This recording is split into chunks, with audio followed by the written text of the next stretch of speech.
Assalamualaikum warahmatullahi wabarakatuh. Para pencinta ilmu pengetahuan yang dirahmati oleh Allah Subhanahu wa Ta'ala, pada episode yang ke-46 ini kita ingin menambah lagi materi kuliah yang berhubungan dengan mata kuliah Syariat Islam di Aceh. Mata kuliah Syariat Islam di Aceh diajarkan di Universitas Islam Negeri Ar-Raniri Banda Aceh pada tahun pertama di semester 2. Harapan daripada mata kuliah ini diantaranya tidak lagi menjadikan pelaksanaan Syariat Islam di Aceh itu sebagai sebuah cerita, tetapi diharapkan menjadi sebuah pelaksanaan aktivitas beribadah masyarakat, bagaimana beramal dengan Islam, bagaimana beramal dengan perintah Allah Subhanahu wa Ta'ala. Para pencinta ilmu pengetahuan yang dirahmati oleh Allah, keistimewaan Aceh sebagaimana yang sudah kita sebutkan, jelaskan pada pertemuan sebelumnya, yaitu bermula dari tahun 1959 dengan adanya misi Hardi. Kemudian dalam misi Hardi tersebut tidak dijelaskan bagaimana pelaksanaan syariat Islam atau belum adanya ketentuan atau aturan yang mengatur bagaimana pelaksanaan syariat Islam itu di dalam masyarakat atau di pemerintahan Aceh. Kemudian 40 tahun kemudian, yakni pada tahun 1999, lahirlah Undang-Undang tentang Keistimewaan Aceh nomor 44 yang berbicara juga tentang keistimewaan Aceh, yang tidak hanya lagi memfokuskan keistimewaan Aceh itu dalam 3 hal, yakni bidang agama, bidang pendidikan, bidang adat. Ditambah lagi dengan pada tahun 99 dengan peran ulama. Jadi ini menjadi bidang-bidang yang menjadi keistimewaan atau pelaksanaan syariat Islam di Aceh. Dengan lahirnya Undang-Undang nomor 44 tahun 99 tersebut, maka ada di dalam pasal 11 dari undang-undang tersebut dinyatakan penyelenggaraan keistimewaan Aceh sebagaimana dimaksud dalam pasal 3, 4, 5, 6, 7, 8, 9 diatur lebih lanjut dengan peraturan daerah berdasarkan peraturan perundang-undangan. Ini adalah isyarat. Ini adalah sebuah keizinan bahwasanya pelaksanaan syariat Islam itu bisa dijalankan dengan ketentuan undang-undang tersebut, diberi penjelasan, diberi penafsiran, dalam pelaksanaannya harus dijelaskan dengan peraturan daerah atau perda. Ini merupakan keuntungan bagi masyarakat Aceh, memberikan kita kesempatan untuk membuat perda dalam pelaksanaan syariat Islam di Aceh, sehingga nanti melahirkan kanun-kanun Aceh tentang pelaksanaan syariat Islam. Kanun-kanun adalah istilah yang digunakan sebagai ganti nama, kalau bisa kita katakan, dari perda Aceh. Kemudian muncul rumusan. Ketika berbicara tentang syariat Islam, maka namanya tetap kanun. Kemudian ketika berbicara pemerintah, berbicara non-syariat Islam, disebut dengan perda. Ini pada awalnya muncul, tetapi pada akhirnya semua peraturan-peraturan daerah yang muncul di Aceh disebut dengan kanun. Dari peraturan tersebut, maka kita mendengar, maka kita mengetahui lahirnya ada 4 kanun syariat Islam di Aceh yang populer pada awalnya. Yang pertama adalah kanun yang berbicara tentang akidah syariah dan syiar Islam. Ini adalah kanun nomor 11 tahun 2022. Ini adalah kanun yang berbicara tentang bagaimana pelaksanaan syariat Islam di bidang akidah, kemudian berbicara di bidang syariah dan syiar Islam. Dalam kanun ini dinyatakan adalah yang berhubungan dengan akidah, adalah yang berhubungan dengan syiar Islam. Akidah digarisbawahi dengan akidah Ahlus Sunnah wal Jamaah. Pada kuliah sebelumnya kita sudah sebutkan bahwasanya banyak sekali aliran-aliran yang kita bicarakan tentang yang disebut dengan aliran Ahlus Sunnah wal Jamaah. Di antaranya adalah aliran teologi, adanya aliran Mu'tazilah, kemudian ada aliran Asy'ariyah. Termasuk juga di dalamnya adalah aliran Maturidiyah dan lain-lainnya. Dalam bidang fikih banyak juga aliran-aliran yang mereka itu tetap berpandukan kepada Ahlus Sunnah wal Jamaah. Di antara aliran-aliran itu di dalam fikih sering disebut dengan madhab. Adanya madhab Hanafi, madhab Maliki, kemudian madhab Syafi'i dan madhab Hambali. Serta masih banyak lagi madhab-madhab lain yang juga tidak kalah populernya di dalam masyarakat Islam, di dalam dunia Islam. Di antaranya adalah madhab Syiah, kemudian madhab Wahabi, termasuk juga adalah di antaranya juga termasuk adalah madhab Zahiri. Mereka itu semuanya adalah madhab atau yang beralirkan kepada Ahlus Sunnah wal Jamaah. Kemudian masing-masing madhab yang kami sebutkan tadi itu biasanya mempunyai wilayah-wilayah dominasi. Arti wilayah dominasi, kita di Aceh lebih banyak mengamalkan yang disebut dengan aliran Asy'ariyah, kemudian bermadhab Syafi'i. Tetapi tanpa menafikan madhab-madhab yang lain, karena memang madhab yang lain juga adalah Ahlus Sunnah wal Jamaah.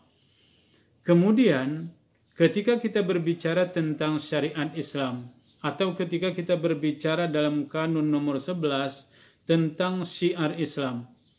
Syiar Islam ini adalah, kalau bisa kita katakan dalam bahasa lain, adalah nilai-nilai yang mengandung atau perilaku yang mengandung nilai dakwah di dalamnya. Ada hukum-hukum yang di dalamnya.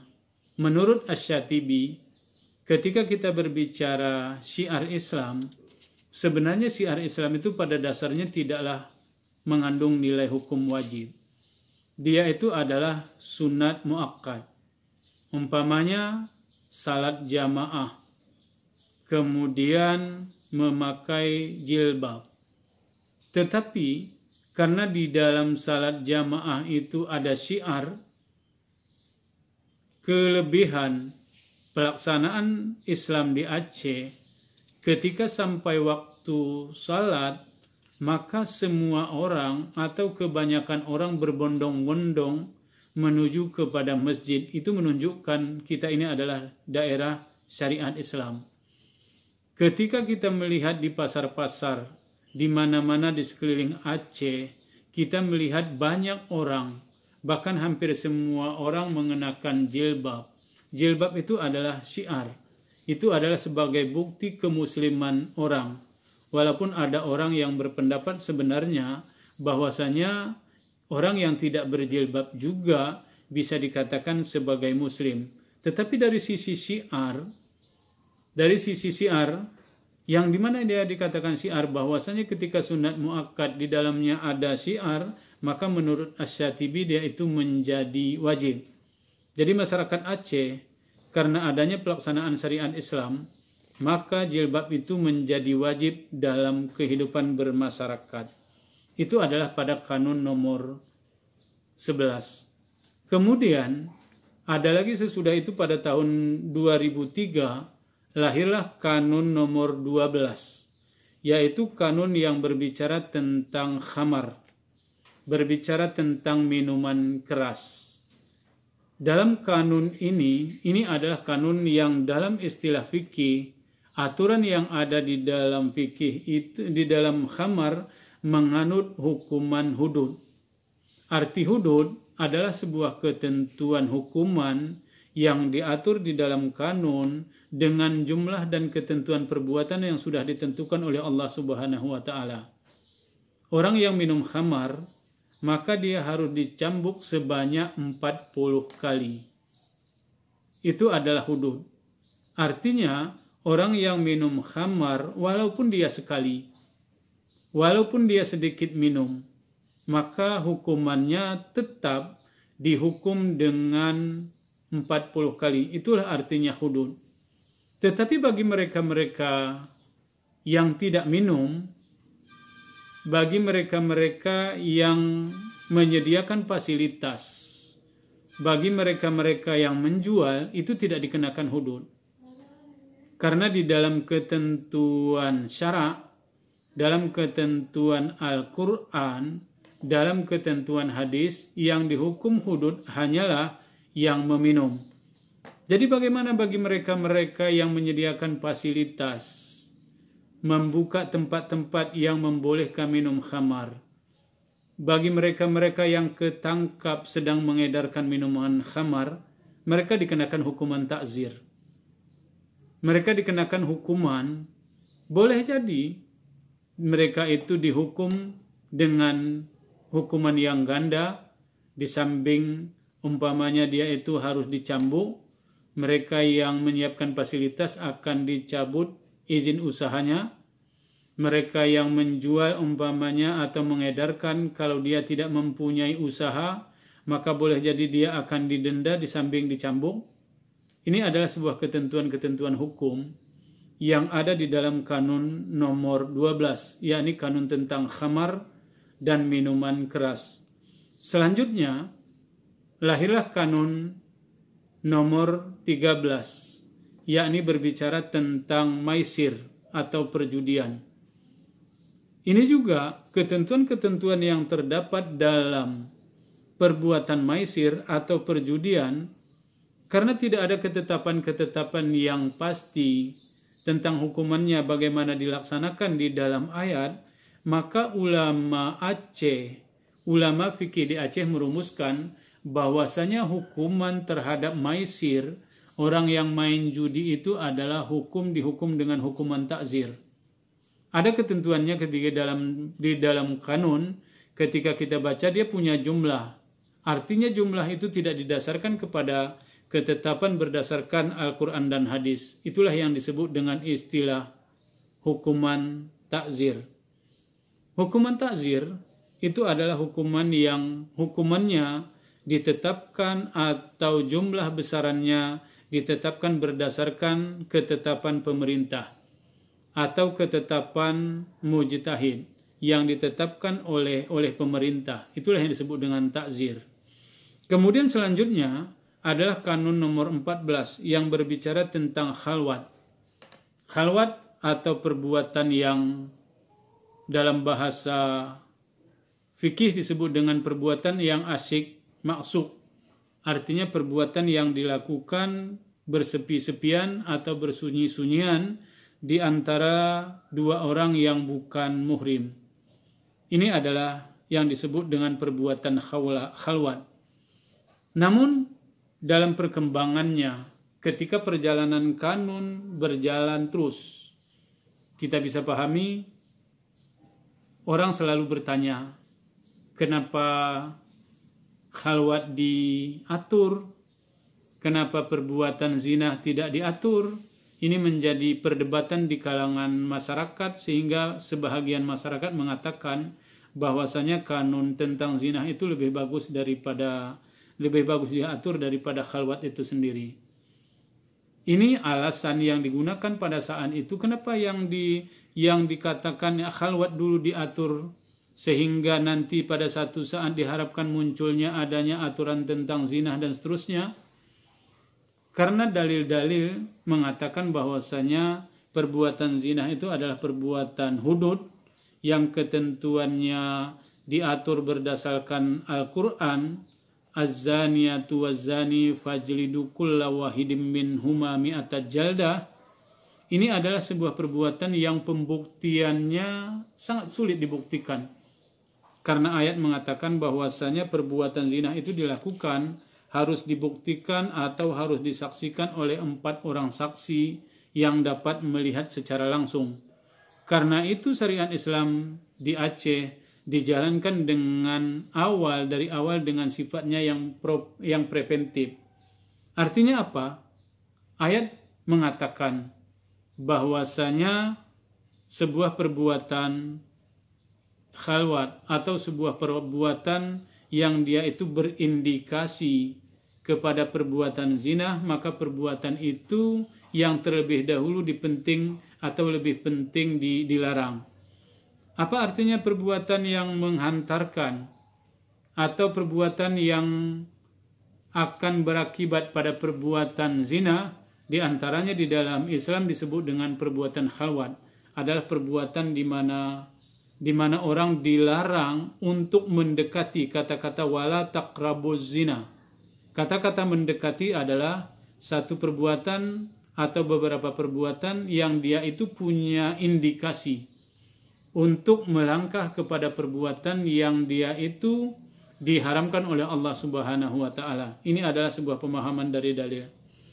Jadi keempat kanun yang kami sebutkan tadi adalah kanun bagaimana pelaksanaan syariat Islam di dalam masyarakat.